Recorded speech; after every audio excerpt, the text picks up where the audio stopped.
Africa is rich and not poor. Africa has immense actual and potential wealth.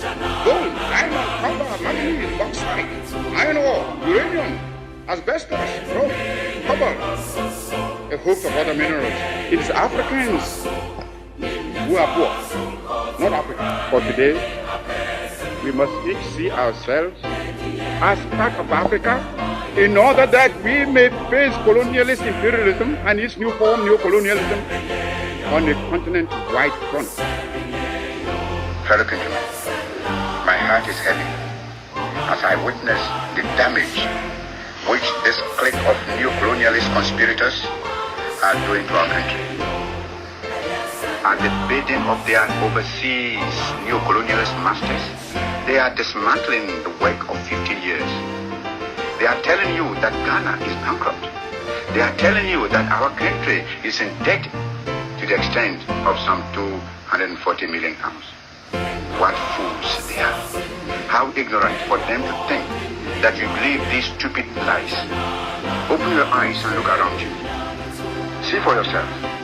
See the splendid new Tamaham. See the mighty water dam. See the fine roads which we have built under the leadership of the Convention People's Party and its government. See the schools, the colleges and the universities. See the clinics, hospitals, health centers and the facilities which we have created. See the factories which are already springing up. These are no debts. These are not debts. They are investment in our future as an independent nation. These are the physical guarantees of the bright new future which I have promised you and I have been working for. Together, we can put our Ghana firmly and squarely on its own feet. Together, we can create the things we need for ourselves instead of going cap in hand for charity handouts from foreign powers whose only wish is to exploit us and make us vassals to their interests. I know these are hard and trying days for you. I have never tried to conceal from you that real independence, that is to say economic independence, does not come without hard struggle and sacrifice. Unlike the cheats and deceivers, the liars and traitors who are now trying to lord it over you, I have never promised you any easy road. I have respected your good sense, your capacity for work, your pride in yourselves, and your sense of national dignity. Why do you think these traitors, these agents and lackeys of colonialism and of international intrigue to destroy the independence of Ghana, chose this moment to perform their dastardly act? I will tell you. Less than 1 month before they struck to destroy all our hard work, we had inaugurated the first electricity from the water dam.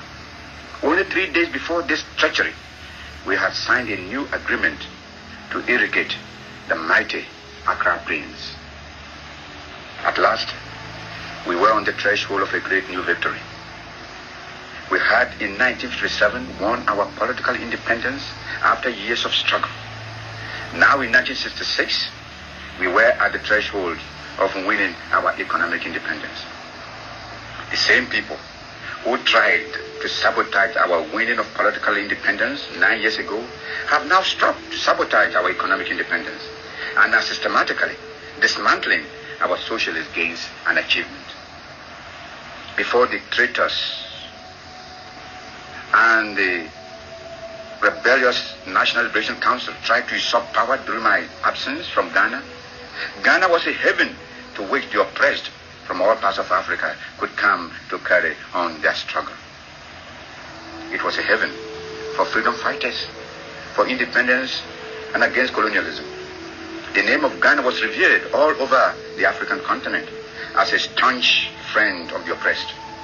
African brothers from South Africa, from Rhodesia, from Mozambique and Angola, from the so-called Portuguese Guinea and the Cape Verde Islands and other oppressed colonial areas were given hospitality amongst us. Do you think that this is something of which we needed to be ashamed? Not at all. On the contrary, it was something of which we should be justly proud. Haven't we proclaimed that the independence of Ghana is meaningless until it is linked up with the total liberation of Africa? Now, hundreds of these brave freedom fighters who came to our country trusting us to look after them and help them in their struggle against colonial oppression, and believing as we do that Africa and the struggle for freedom is indivisible. These brave men and women have been sent back, bag and baggage, by this traitorous clique to the countries from which they had fled to seek refuge, inspiration, and protection in Ghana. Countrymen, a new phase of the African Revolution has been reached. This revolution must overcome and triumph over imperialism, racialism, and neocolonialism. It must finally usher in the total emancipation and the political unification of our continent. Africa must be free. Africa must be united.